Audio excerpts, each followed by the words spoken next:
Inclined planes, problem number 4. You have a 10 kilogram block sliding down a 32-degree inclined plane with an acceleration of 1.85 meters per second squared. Find the coefficient of kinetic friction between the box and the inclined plane. Well, you know that you have your picture. We're going to use a pen, and that should allow us to come over here and set our drawing in position. Grab the pencil, and we know right off the bat you always have a force mg cosine theta, but that is incorrect because we know that that has to be mg sine theta anytime you have an incline. Let's erase that. Let's rewrite sine theta.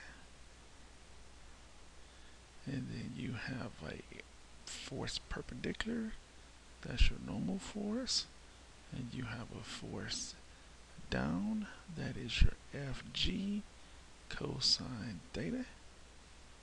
And then you know you have a force here. That's going to be the force of friction because it's trying to slide down the incline. Now, we know right off the bat we need to write our sigma Fx equals max. You know, down the incline is always positive, so mg sine theta is going to go first, minus f of f, force of friction, is equal to ma because we know we have an acceleration. Now we know that becomes mg sine theta minus mu Fn, which is equal to ma.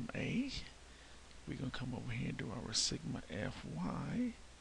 That should equal to may, which is in this case is normal force minus Fg cosine theta, which is equal to 0 because you have no acceleration in the y direction. Now, we know we're trying to find Fn, get that by itself. So we have us a Fg cosine theta. Since they gave me a mass, I'm going to make my Fg mg cosine theta. And now we're going to put Fn is equal to 10 times 9.8 times cosine of 32. Now, let me come over here, grab my handy dandy calculator. Okay. We're going to jump over here to all programs, come over here to accessories, and I'm going to dock my calculator into the other side of the page. Make sure you're in degree mode because somebody's going to make that mistake. Find cosine 32 times 9.8 times 10, and that turns out to be 80.11. So that is Fn. My Fn turns out to be 83.11 newtons. Now you're going to take that value and you're going to plug it in right here. Go back and recall your m is m10, 9.8. I missed the theta right there, so that should be sine of, what was the angle? 32 minus mu 83.11. Put that in parentheses, equals 10 times 1.85. Clean that up a little bit. Go back to my handy dandy calculator.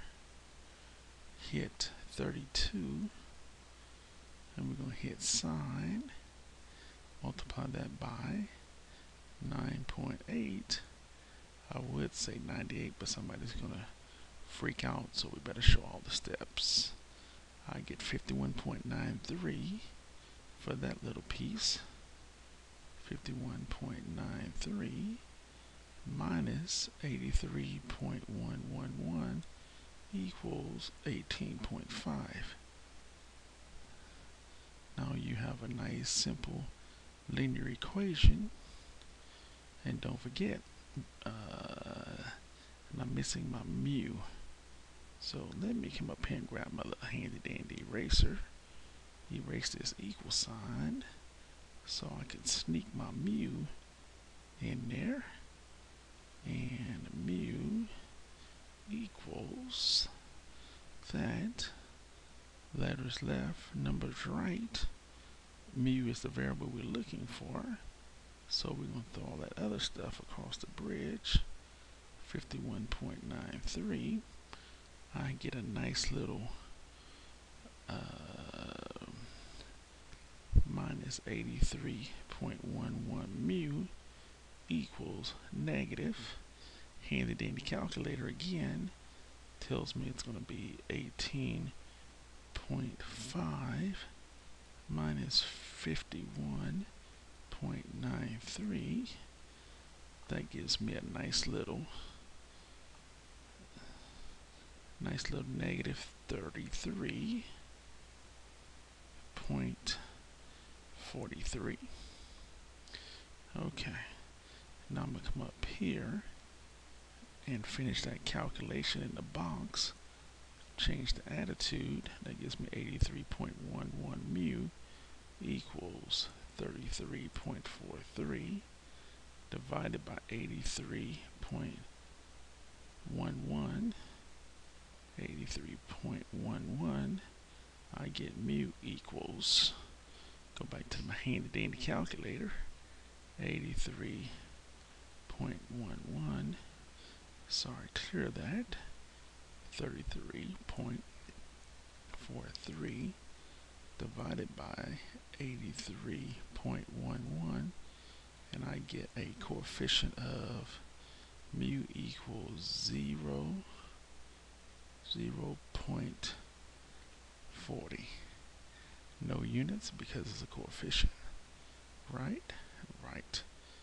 Good. That should take care of that. Let me go back over and confirm my answer. Check on my physics. And that looks excellent. Alright, that was inclined problem number 4. Thanks.